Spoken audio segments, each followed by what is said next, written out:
Order! Order! You are an incorrigible delinquent at times. Behave yourself, man!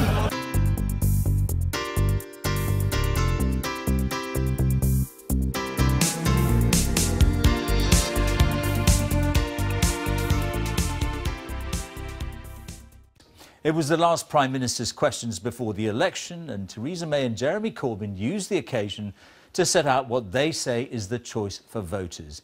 The Prime Minister argued it was about leadership, strong and stable under the Tories.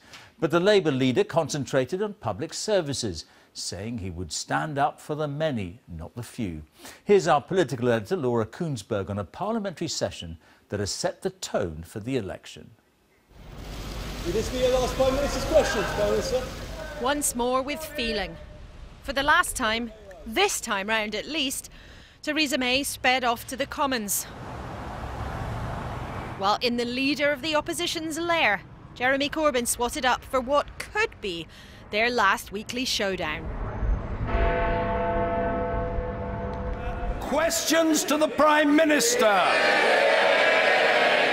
Not really questions and answers today, more a slanging match of slogans. Who will be Prime Minister of this great country? And he says the choice is clear, and the choice is clear.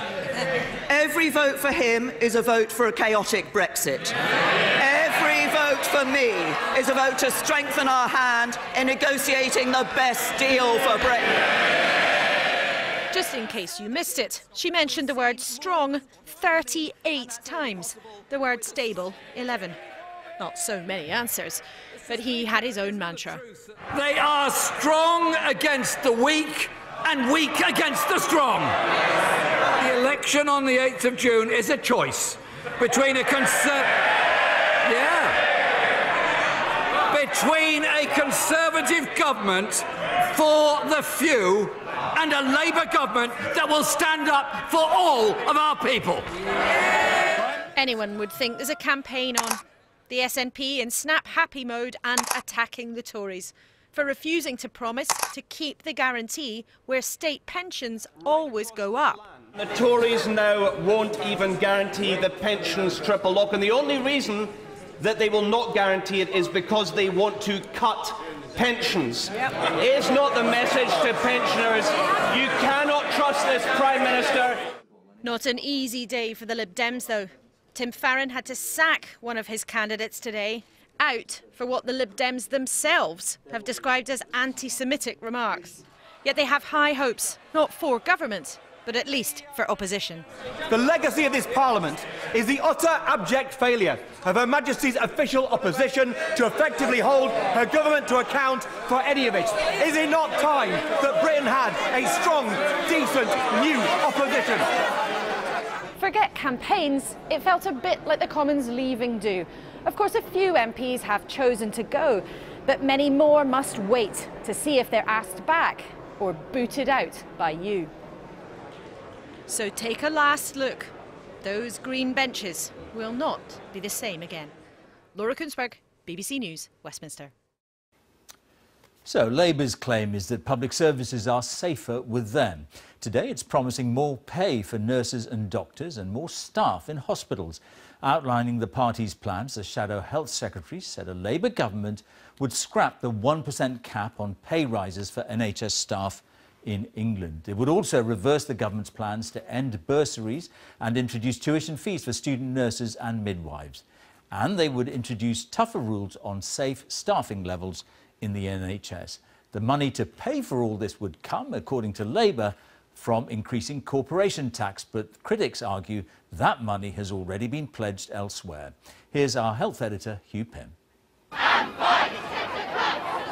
have been protests about cuts to funding of student nurses and midwives in England, and there have been threats of industrial action by one union over pay. Many nurses say they feel overworked and undervalued. Years of pay cuts, being stretched too thinly on the shop floor, and there's a real concern that the NHS isn't being properly invested in. And it makes us angry when we see MPs getting 10% pay rises when we can't even staff wards properly. Labour says it wants to address staffing problems in the NHS. A Commons committee report said there was a 6% shortfall of all clinical staff in England. That amounts to around 50,000 people. Clumpy clump off. Labour says if elected, it'll restore bursaries for nurse and midwife training, which are being cut by the government in England. In Scotland, Wales and Northern Ireland, the bursaries haven't been dropped.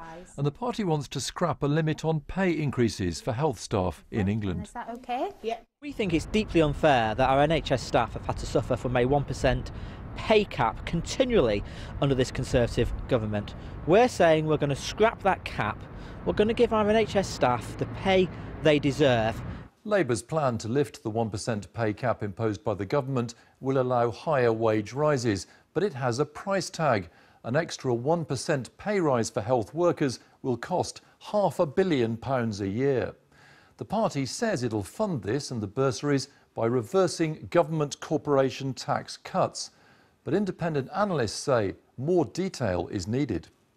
It's important to be clear about two things. First, what are the proposals on corporation tax? Because this is not a bottomless pit of money. And the second is, what are the proposals on pay and other spending on the NHS? Because that can cost an awful lot of money. Labour's opponents argued that the NHS would only thrive with the right policies to encourage a strong economy. Big question here is how we get more money into the NHS and social care systems by protecting our economy through a good Brexit deal, and Theresa May is the only person who can credibly deliver that. It's really important that we stand behind student nurses and midwives. It's very important as well that we make sure we can afford to support them, and that's why making sure we've got a strong economy, that we're in the single market, that we've got enough money to be able to fund those services with is absolutely vital. Governments in Scotland, Wales and Northern Ireland make their own decisions on NHS pay. Labour's pledge is for the government at Westminster, which runs health in England. With the clock ticking on the general election timetable, it may not be long before the NHS returns to the campaign agenda. Hugh Pym, BBC News. Well, let's talk to Laura now, who's in Westminster. Laura, plenty of noise in the Commons, but did we get a sense of the rival arguments that we're likely to hear in the coming weeks? I think, George, we certainly got plenty of the rival slogans, didn't we? PMQs was brash, it was noisy, it was pretty aggressive and very, very personal. And I think day in, day out, we are going to see that choice put by the Tories, clearly put by Theresa May today, basically trying to tell the public, who do you trust? Him or me. She doesn't want this race to be about people's local MPs and not necessarily about any individual policies either. She wants it to be a straightforward choice between her or the Labour leader Jeremy Corbyn. And I think in the next few weeks it's going to be a real challenge for the Labour Party to try to push their ideas, which they believe could be popular, through all that noise. This Parliament is wrapping up after only 299 days, but the Labour Party have got a lot less time than that to try to close the gap. Laura, many thanks. Here, Labour has promised to increase funding for the NHS, including paying staff more if they win the general election. It led to angry exchanges between Theresa May and Jeremy Corbyn at what was their last Prime Minister's questions before voters go to the polls. Let's get more now from our political correspondent Paul Brand. Even those too young to vote are interested in a politician's vital signs. Does this one have the right constitution to be Prime Minister? There's a doctor of the future here. And the future of our health service was Jeremy Corbyn's focus today as he met nurses and midwives in London to promise they'll get the care they need under Labour. Order! Questions to the Prime Minister! Today he had several on the NHS in his final face-off with her, the last Prime Minister's questions before he hopes to be the one answering come June. The NHS has not got the money it needs. The Prime Minister knows that. She knows waiting times and waiting lists are up. She knows there's a crisis in almost every A&E department. Maybe she could go to a hospital and allow the staff to ask her a few questions.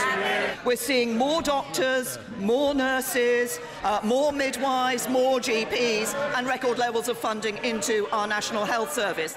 There is somewhere where the NHS has been cut. It's in Wales under the Labour Party. But today Labour promised more money by scrapping the 1% cap on pay rises across the whole of the NHS and bringing back bursaries and ending tuition fees for nurses and midwives in England, while also introducing tougher rules on safe staffing levels.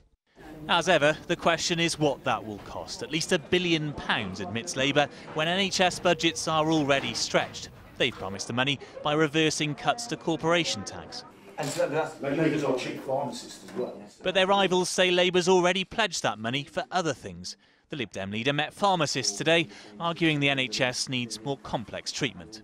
There is no doubt whatsoever that there's no answer to NHS and social care, the crisis within those services, without additional money, significant amounts of additional money. The Liberal Democrats have committed £4 billion already. We'll be setting out our own policies and our own proposals as the days and weeks go forward. But what is absolutely clear is that Labour's proposals will not stack up. Labour says there'll be more detail in its manifesto, as Jeremy Corbyn hopes, once again, the NHS will be an issue that gets voters' hearts beating. Well, Paul, today was the longest Prime Minister's questions in history as MPs prepare for the election. And the health service, of course, wasn't the only topic, was it, on their very long list?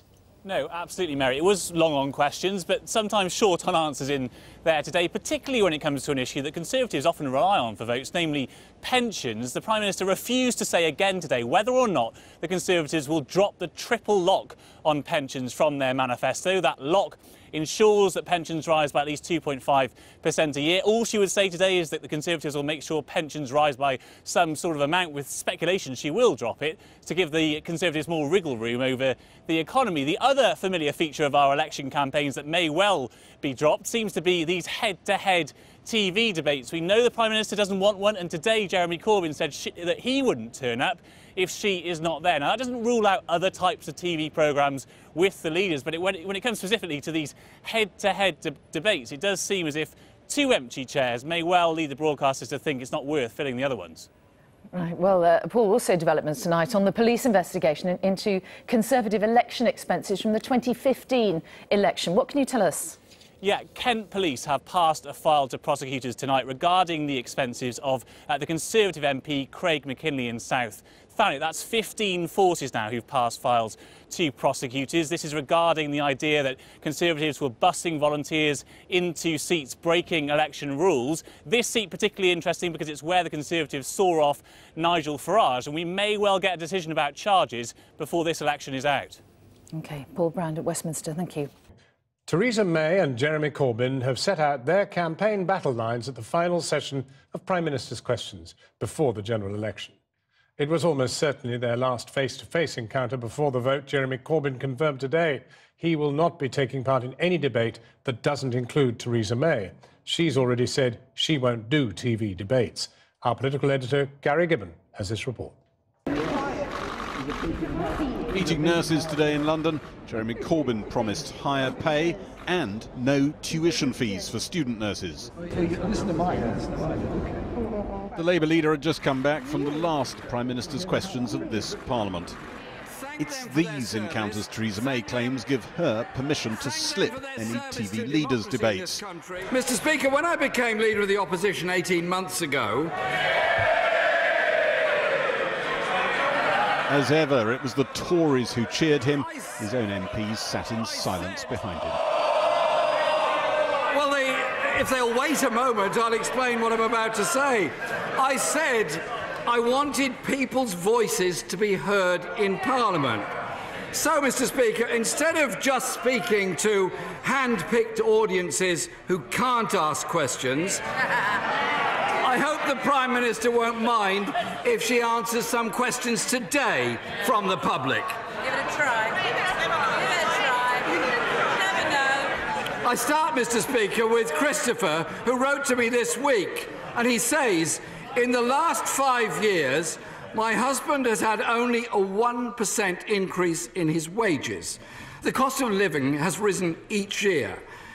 We now have at least 15% less buying power than them. So where is Christopher and his husband's share in the stronger economy? What we know, and what I can say to Christopher, is that he will have a choice at the next election. A choice between the strong and stable leadership of the Conservatives, which will secure our economy for the future, and a Labour Party which would crash our economy, which would mean less money for public services, and the ordinary working families would pay the price.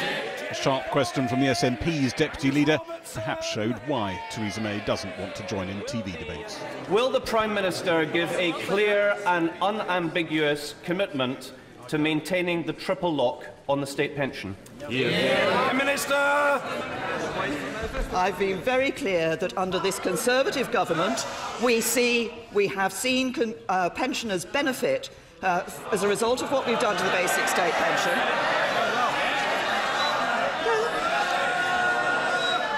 To the tune of £1,250 a year. And I am clear that under a Conservative government, pension and incomes would continue to increase. Jeremy Corbyn's team said he wouldn't do what Ed Miliband did 2 years ago, joining in an opposition party leaders debate without the Tory leader present.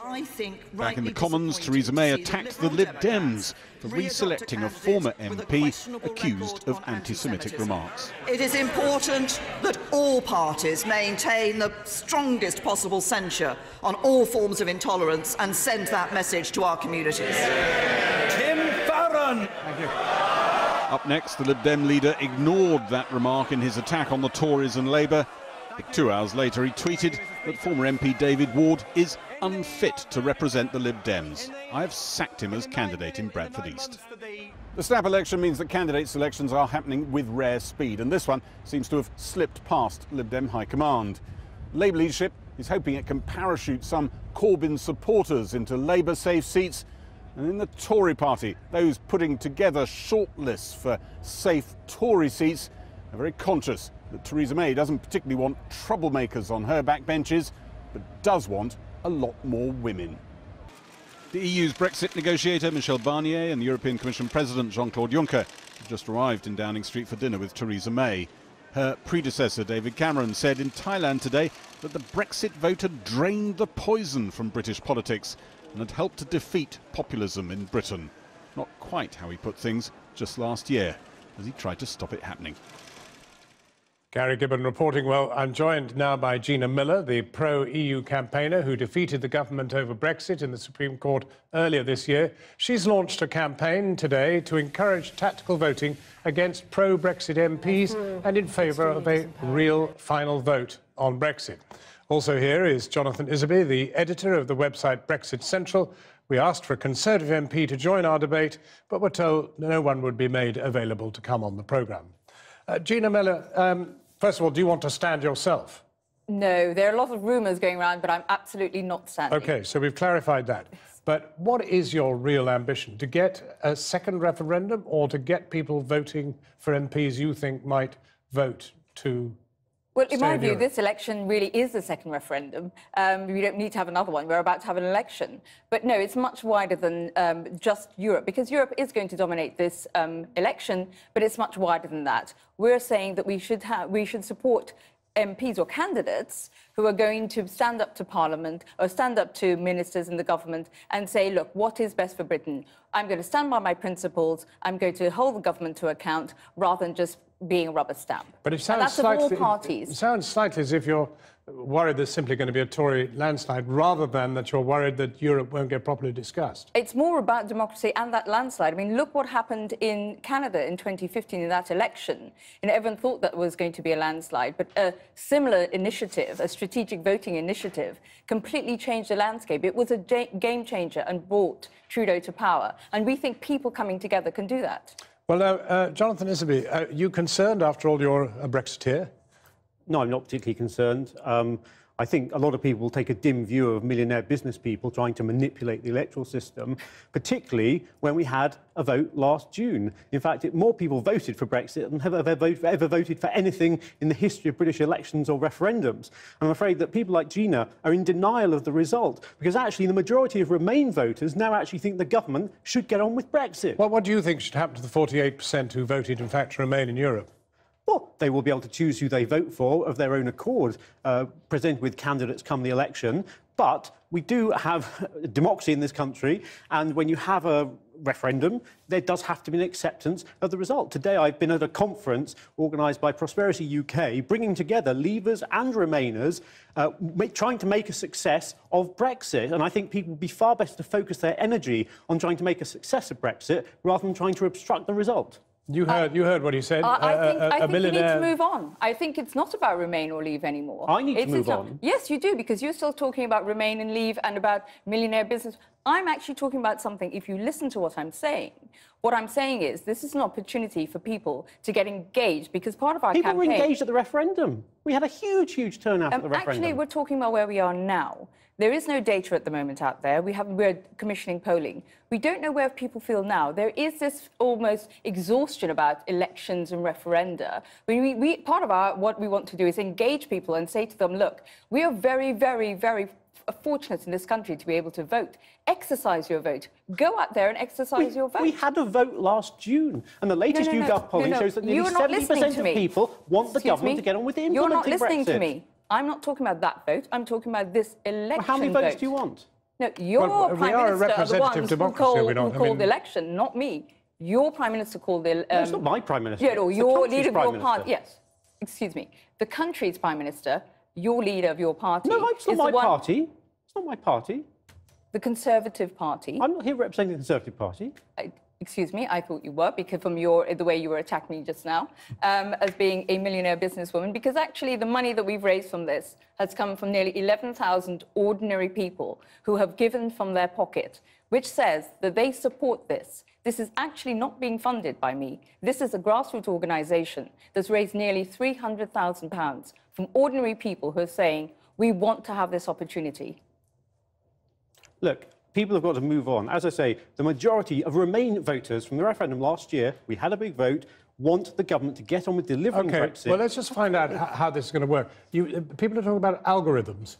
Yes, we're using lots of different techniques. So this is one of the things we're really excited about, is utilising technology to be able to give people information, because we're using... So are you going to be able to tell individual voters how they should vote? I mean, who they should vote for? No, it's not about that. It's being able to say how would swapping a vote, how would tactical voting give you the outcome or a different outcome, so they can scenario play and see how that will actually change things. Isn't there a danger that you might actually end up spending more money for a candidate, in a sense, than is allowed by electoral law? Oh, no. We're registered with the Electoral Commission. We are absolutely watertight in everything we do. We've gone through all the rules. We were absolutely very, very, very strong in our due diligence on that. Gina Miller, Jonathan Isserby, thank you both very warmly for coming in. Cathy. Thanks, John. The Crown Prosecution Service has confirmed it's received a file from Kent Police on allegations that the Conservative MP for South Thanet and his agent failed properly to declare election expenses at the last general election. Kent Police have been investigating claims that thousands of pounds spent by the Conservatives promoting their candidate, Craig McKinley, was not properly declared on his spending return. It follows a year-long investigation by this programme, which first raised questions about the spending. The CPS has now received files from 15 separate police forces relating to the election expenses scandal, covering more than 30 Conservative MPs and agents. The CPS say they aren't expecting any more files and are deciding whether charges will be brought.